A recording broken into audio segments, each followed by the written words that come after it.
अपनी सिद्धि के लिए मनोकामना पूर्ण होने लगेगी तो हम सीधा करे आएंगे, ऐसे ही बनाते हो ना।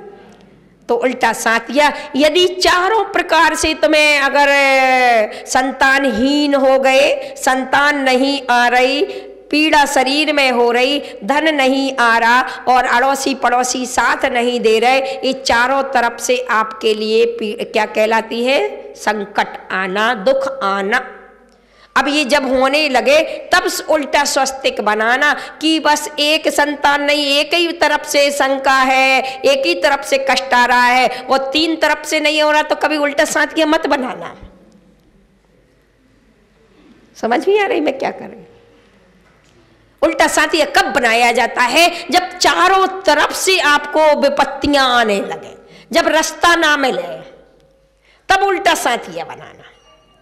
और जब विपत्तियां समाप्त होने लगे तो उसको सीधा कर देना। क्या कर देना? सीधा कर देना। तो उल्टा साथिया इसलिए बनाया जाता है क्योंकि साथिया की एक एक लाइन में क्या है? लोकपना है, अर्थात विपत्ति को हरण करने की ताकत है। इसलिए स्वस्तिक हमेशा अपने शुभ अवसरों पर बनाया जाता है। क्या हो जाता है? शुभ हो चाहे अशुभ हो, अर्थात पॉजिटिव ऊर्जा के लिए स्वस्तिक। तो इस विधि से यदि स्वस्तिक बनाया जाता तो आपके लिए उपलब्धि होती। तो चर्चा अपनी चल रही थी,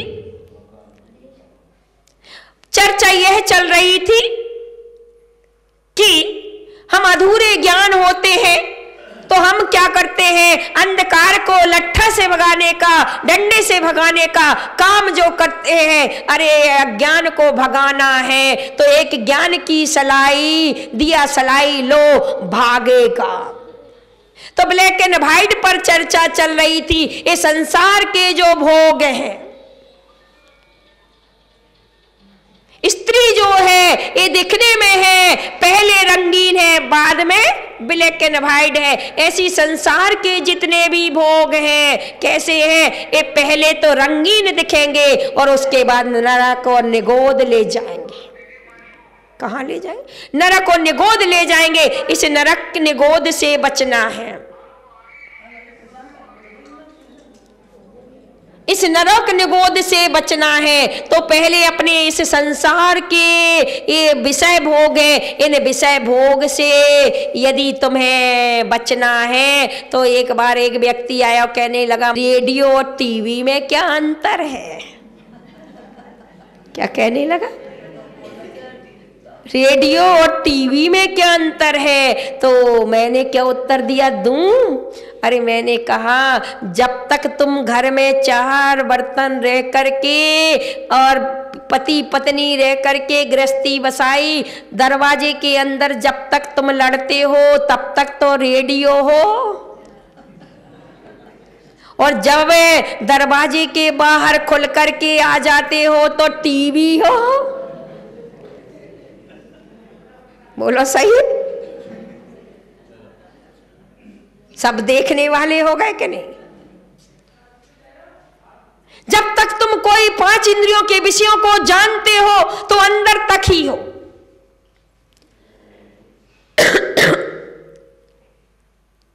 क्या? अंदर हो। और जब पांच इंद्रियों के विषयों को भोगने लगते हो, बाहर लाते हो तो टीवी बन जाते हो।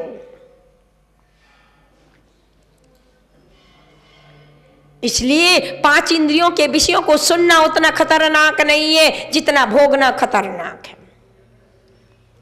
तो ये प्रश्न कॉमेडी के जरूर है, लेकिन सार पकड़ो।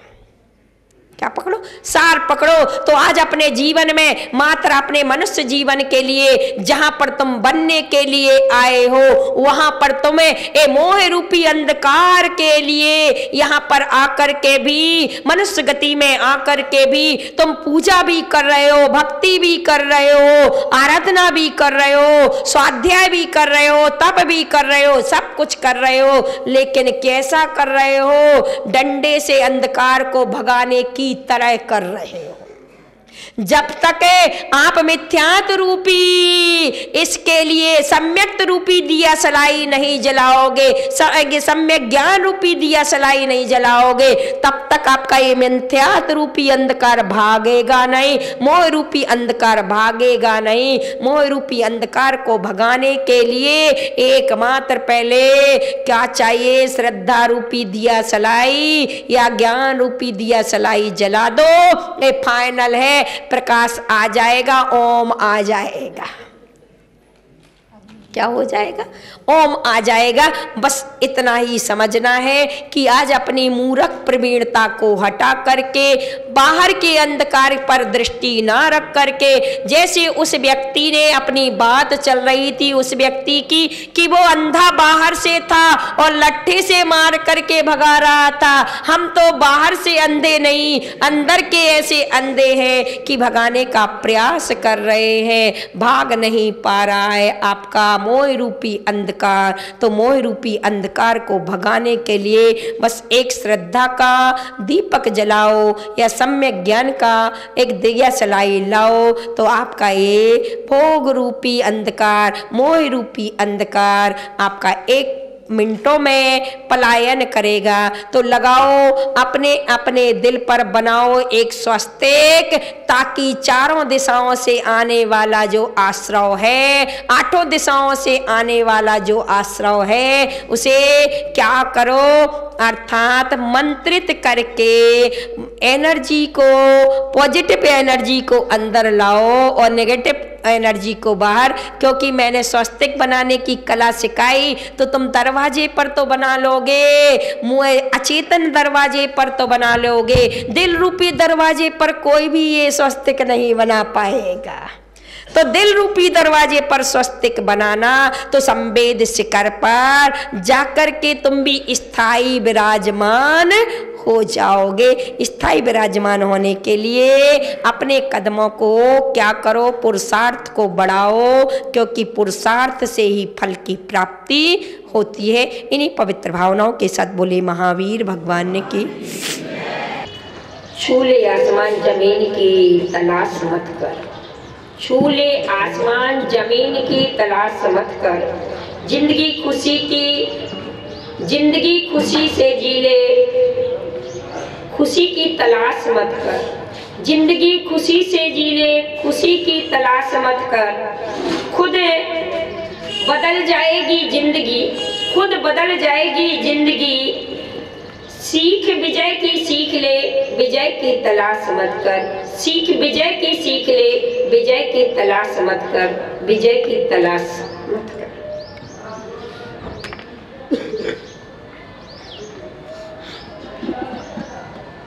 यदि आपका कीमती रत्न अंधेरे में यदि गिर गया हो, क्या कीमती रत्न यदि अंधेरे में गिर गया हो, लाखों करोड़ों अरबों खरबों का रत्न यदि अंधेरे में गिर गया हो, तो मैं पूछना चाहूंगी 3 सेक्टर वालों से कि उसे कैसे खोजोगे? क्या कैसे खोजोगे? यदि आपका रत्न गिर गया हो तो कैसे खोजोगे उसे? मैं पूछ रही हूँ। MP जैन कहाँ गए? लोग जी कैसे खोजोगे? बाबूलाल जी, संजय भैया, कैसे खोजोगे? मैं पूछना चाहता, कोई उत्तर देगा?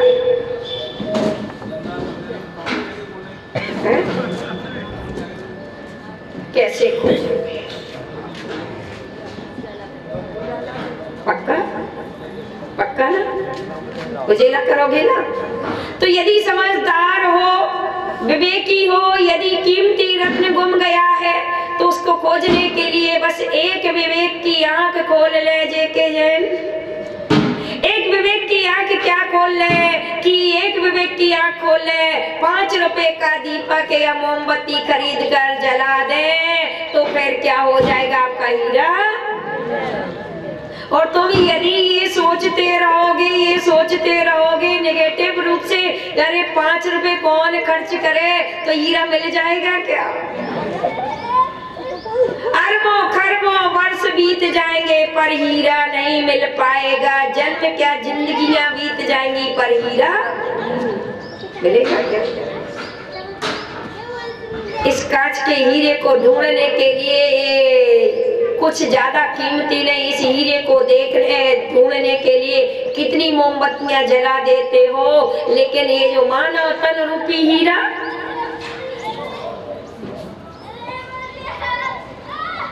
ये हीरा है हीरा। अब आप मुट्ठी बांध कर आए तो क्यों? पूछना चाहूंगी, ये मुट्ठी बांध कर आए तो क्यों?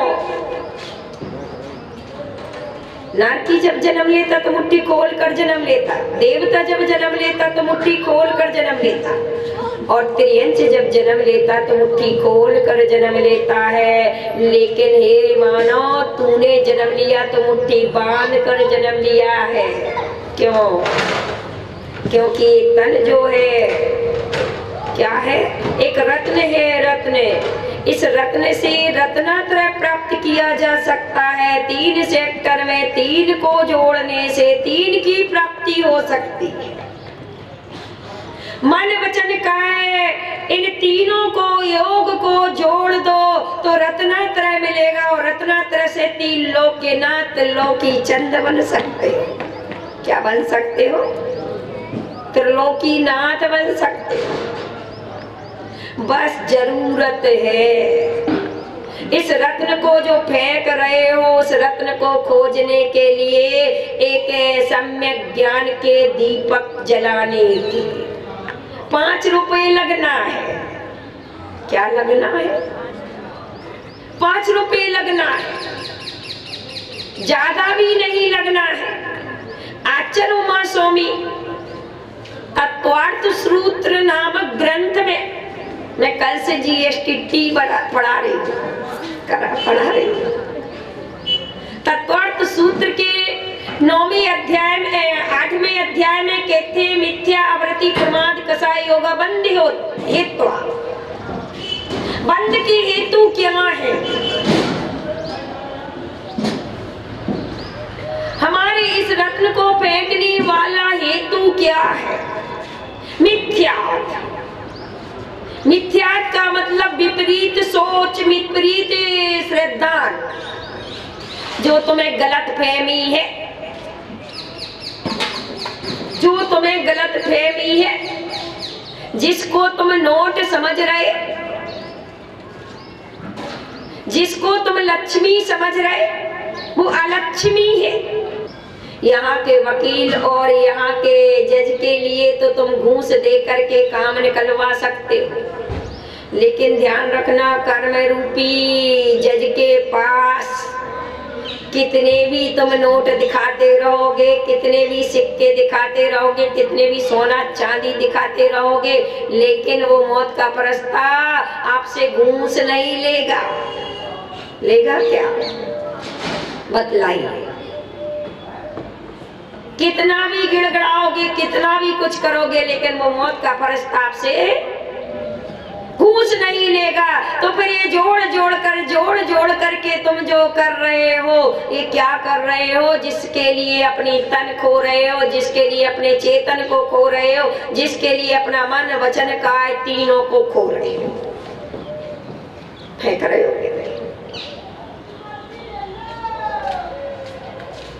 मुझे तो कभी कभी बड़ा अफसोस होता है, भगवान का मंदिर बनाने में अपन लड़ते हैं, गुरु का मंदिर बनाने में लड़ते हैं, शास्त्र का मंदिर बनाने में लड़ते हैं, और इतने ये नहीं सोच पाते उन्हीं के मंदिर में जाकर के मांगते हैं कि भगवान दाम बिना निर्द्वंद की तृष्णा वश धनवान 10 करोड़ की लॉटरी खोल दे भगवान।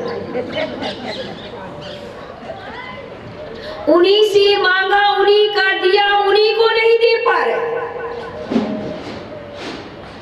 क्या उन्हीं का दिया, उन्हीं का मांगा, उन्हीं को नहीं दे पा रहे। इसी का नाम तो मिथ्यात्व, और यही मिथ्यात्व ही तुम्हें देखिए ये रत्न मिला दिया है। इस सम्यक्त ने तुम्हें नरकों में जब थे तब रोज चिल्लाते थे, रोज गाना गाते थे, हे भगवान एक बार मुझ पर करुणा करो, दया करो, रहम करो, मुझे नरक से निकाल करके, निगोत से निकाल करके और पशु पर्याय से निकाल करके मुझे मनुष्य तन दे दो। यहाँ तक कि देवता पर्याय में भी गए तो वहां पर भी तुम कहने लगे कि भगवान एक बार मनुष्य तन दे दो। उनसे मांग मांग करके तुम्हें तन मिल गया। क्या हो गया?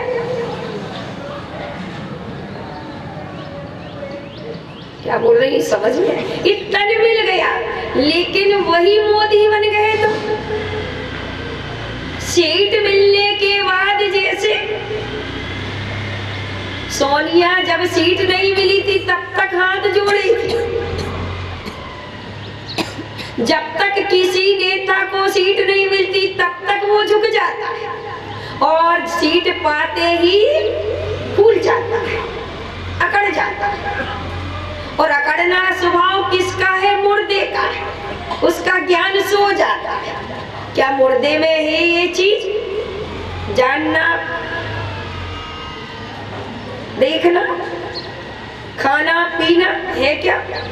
ऐसे ही जब व्यक्ति अकड़ता है, जब व्यक्ति होश खोता है, जब व्यक्ति मद में रहता है तो वो मुर्दा बन जाता है। क्या हो जाता है? मुर्दा बन जाता है। अब मुर्दे का ज्ञान सो जाता है, मुर्दे का ज्ञान की दर्शन सो जाता है। ऐसे ही हमारा ज्ञान भी सीट को पा करके मुर्दा बन गया है। क्या हो गया? बड़ा उजागर बात कर रही हूँ। हमारे ज्ञान को क्या हो गया? इतना भूल गया, मनुष्य तन की सीट पा करके भूल गया, अपने स्वरूप को भूल गया। तेरा क्या स्वरूप है तू समझ नहीं रहा। तू किस लिए यहाँ आया था तू समझ नहीं रहा। तू यहाँ पर बनिया बन करके कमाने के लिए